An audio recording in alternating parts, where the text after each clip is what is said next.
नमस्कार दोस्तों, आप सबका मैं अपने चैनल में स्वागत करती हूँ। आज की कहानी है आखिरी वादा। तो चलिए आज की कहानी को हम लोग शुरू करते हैं। ट्रेन की लंबी सीटी ने सागर की तंद्रा भंग की। भोर का उजाला फैल चुका था। गाड़ी की रफ्तार धीमी हो चली थी। शायद कोई स्टेशन आ रहा था जहाँ उसे रुकना था। उसने खिड़की से बाहर नजर दौड़ाई। माधोपुर। प्लेटफॉर्म पर लगे बड़े बोर्ड पर जैसे ही उसकी नजर पड़ी, वो सहसा चौंका। हाँ, यही तो उतरना है उसे। यही तो है उसकी मंजिल। उसके होठों पर हल्की सी मुस्कान तैरी, साथ ही आंखों में सतरंगी सपने भी। उसने जल्दी से अपना बैग संभाला और गाड़ी से उतर गया। माधोपुर से उसकी मोहब्बत के दो कारण थे। पहला कि ये उसका नानी गांव था और दूसरा कि यही उसकी पहली मोहब्बत परवान चढ़ी थी। यहाँ उसकी सामान्य आवाजाही की वजह पहला कारण थी, जबकि बार बार लगने वाले फेरे की तह में दूसरा कारण दबा पड़ा था। संजू, सागर के ममेरी बहन साधना की खास सखी, उसके साथ कॉलेज में पढ़ने वाली, जो इसी गांव के दूसरे टोले में थी। सागर ने उसके बारे में साधना से ही जाना था। हालांकि पहली नजर में कोई उसे पसंद नहीं करता था। लंबा चौड़ा भरा पूरा शरीर, काला रंग, आवाज भी कुछ भारी सी। लोग उसे देखते ही मेन मेक निकाल देते थे। लड़की मतलब कोमलांगी, ना कि मर्दों जैसे डील डॉल वाली। लेकिन वो दिल ही क्या जो सौंदर्य की गढ़ी परिभाषाओं पर ही लुभाए। औरों की नजरों में जो उसकी कमी थी, वही उसकी चाहत का सबब बन गई। उसकी असामान्य कद काठी और बेलौस अंदाज कुछ ऐसा भाया कि सागर की नजरों में चौबीसों घंटे बस उसी का अक्स तैरने लगा। उसने साधना से उसके बारे में जानकारी जुटानी शुरू की। क्या भाई, पसंद आ गई है क्या संजू? नहीं नहीं, तो वो बस ऐसे ही। अब ऐसे तो कोई किसी ऐसी के बारे में दरियाफ्त नहीं करता। तुम कहो तो बात करूं उससे? अरे नहीं रे, पिटवाएगी क्या? सोच लो, ऐसी पर्सनालिटी वाली लड़की नहीं मिलेगी तुम्हें। हाँ, रंग थोड़ा गहरा है। उस दिन तो बात आई गई हो गई, लेकिन साधना ने गलत नहीं कहा था। वाकई में उसे पाना सौभाग्य की बात होती। पता नहीं लोगों की आंखों को क्या हो गया है। यहाँ तक कि उसकी मम्मी ने भी एक बार छिड़क दिया था। पागल हो गया है क्या रे? अरे तू संजू को खूबसूरत कहता है? राम राम, जाने किस नजर से देखता है तू। अब सागर कैसे समझाता माँ को कि जिसे दिल पसंद कर ले, उसे आंखें देखने से इनकार कर देती है। कुछ ही अरसा बीता होगा जब मोहब्बत का अंकुर दोनों ओर से फूटकर लहलहाने लगा। सागर का माधोपुर आना जाना बढ़ गया। बहाना ननिहाल का होता, लेकिन असली वजह क्या थी, इसे खुद वो, साधना और संजू के अलावा किसी चौथे को पता न था। 3 साल का अरसा बीता और मोहब्बत के पराग कली से निकलकर फिजाओं में बिखर गए। दबे का सबको खबर हो गई थी और साथ ही घर वाले जिद पर अड़ गए थे। संजू जैसी काली और लड़कों के कदकाठी वाली लड़की से शादी हरगिज नहीं होगी, मतलब नहीं होगी। बड़ों ने फैसला सुना दिया था। साथ ही अघोषित रूप से उसके ननिहाल जाने पर भी पाबंदी लगा दी थी। 1.5 साल, पूरे 1.5 साल तक सागर ने माधोपुर की ओर रुख नहीं किया। इसी बीच संजू से संपर्क का कोई साधन नहीं था उसके पास।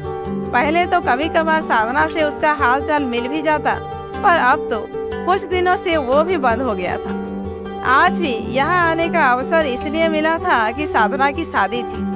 मम्मी पापा 4 दिन पहले ही यहाँ पहुँच चुके, जबकि वो आज पहुँच रहा था, ऐन विवाह से 1 दिन पहले। ट्रेन से उतरकर सागर ने मेन सड़क की बजाय उस पगडंडी को पकड़ा जो सीधे उसके नानी के घर की तरफ जाती थी।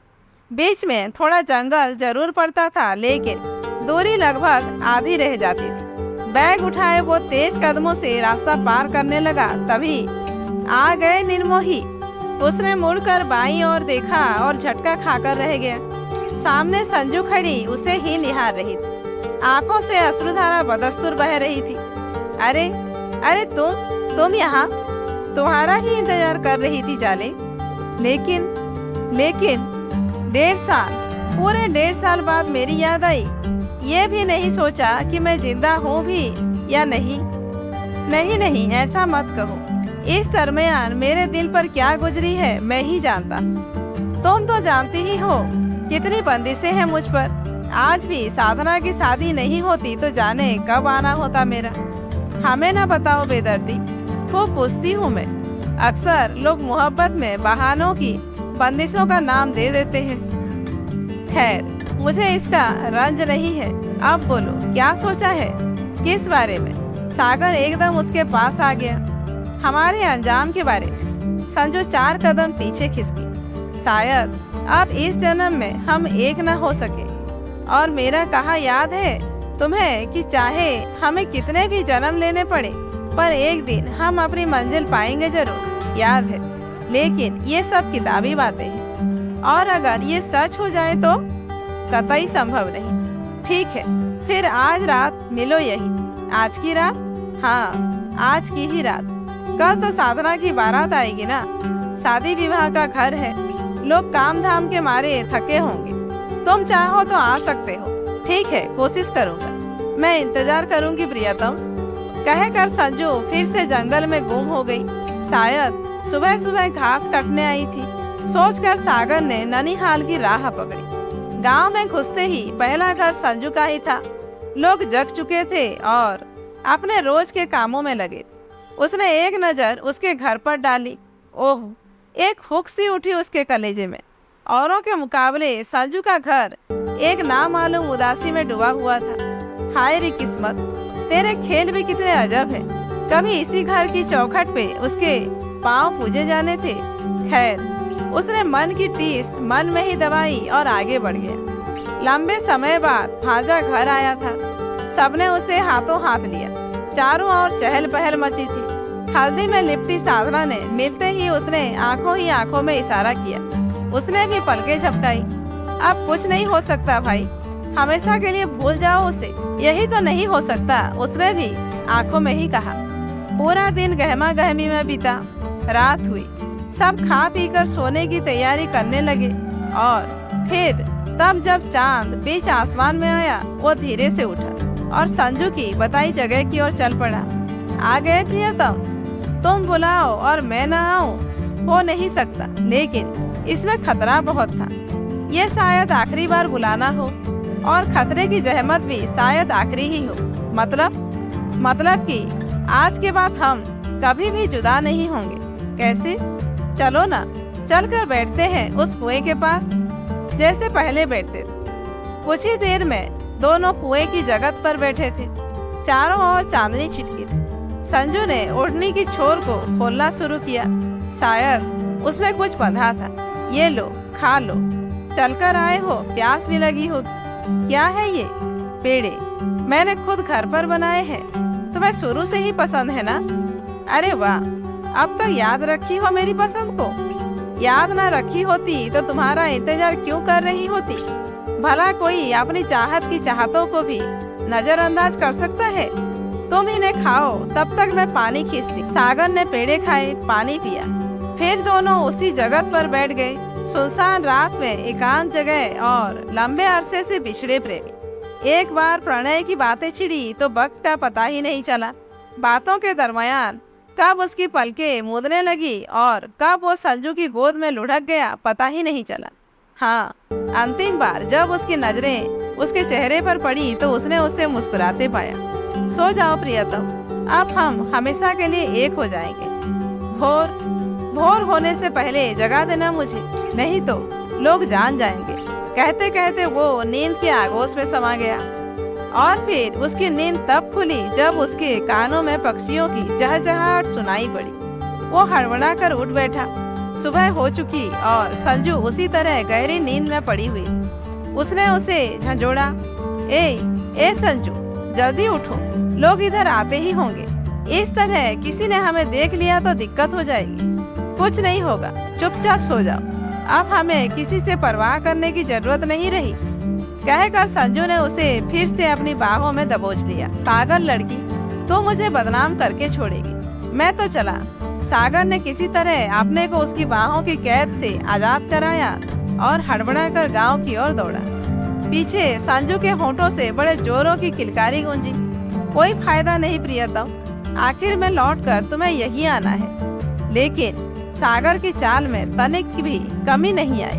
वो बेतहासा भागता हुआ सीधे गांव में ही आकर दम लिया। लेकिन यह क्या, गांव का माहौल बेहद असामान्य नजर आ रहा था। ऐसा लग रहा था जैसे कोई अनहोनी घट गई हो। चारों ओर बदहवासी छाई हुई थी। वो जल्दी से नानी के घर की ओर दौड़ा और वहां पहुंचते ही उसका दिल धक से रह गया। अंदर से चीखों पुकार की आवाजें आ रही थी। हे भगवान, सब कुशल हो। मन ही मन मनाते हुए वो जैसे ही घर के अंदर पहुंचा, एकाएक उसके कंठ से जोरों की चीख उठली। आंगन में एक लाश रखी थी जिसका चेहरा चादर से ढका हुआ था। पास ही उसके माँ बाप पछाड़े खा रहे थे। वो मन ही मन मृतक का अनुमान लगाने लगा। तभी पीछे से संजू भी आ पहुंची। अब चलो, तुम्हारा यहाँ रहना ठीक नहीं है। तुम यहाँ भी जाओ यहाँ से।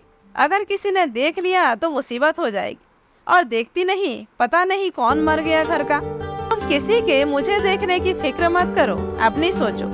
अब यहाँ रुकने से भी क्या फायदा, जो होना था वो तो हो चुका। नहीं, मैं कहीं नहीं जाऊंगा। तुम जाओ यहाँ से, संभलने दो मुझे अपने माँ बाप को। सागर ने संजू की तरफ से मुंह फेरा और लाश की तरफ मुखातिब हुआ। शायद हवा के झोंके का असर था, जो चादर मृतक के चेहरे से थोड़ी हट गई। वो धड़कते दिल से आगे बढ़ा और जैसे ही उसकी नजर लाश पर पड़ी, उसके दिलो दिमाग पर जैसे गड़गड़ा कर बिजली सी गिरी। वो लाश उसकी खुद की थी। हे भगवान, ये क्या अनर्थ है। मम्मी, पापा, ये क्या हो रहा है? कुछ बताओ हमें, वरना मैं पागल हो जाऊंगा। सागर जोरों से चीखा चिल्लाया, पर जवाब नदारद, जैसे उसे किसी ने सुना ही नहीं हो। उधर दरवाजे के पास खड़ी संजू आंखों में आंसू लिए उसे अपनी ओर बुला रही थी। पल भर में ही सागर को सारा माजरा समझ में आ गया। गांव वालों की भीड़ में संजू के पापा मानो खुद से ही बड़बड़ा रहे थे। संजू, हाय मेरी बिटिया, तुझे भी तो आज मरे हुए ठीक 1 साल हो गए। मरते मरते भी तूने जो आखिरी बात कही थी मुझसे, वो आज तक याद है मुझे। पापा, मैं अपना प्यार पाकर रहूंगी। तो दोस्तों, आज की कहानी यहीं पर समाप्त होती है। कहानी कैसी लगी कमेंट करके जरूर बताइए। अच्छी लगी हो तो एक लाइक कीजिए, जानने वालों को शेयर कीजिए और ऐसे ही वीडियोज आगे देखने के लिए मेरे चैनल को सब्सक्राइब करना मत भूलिए।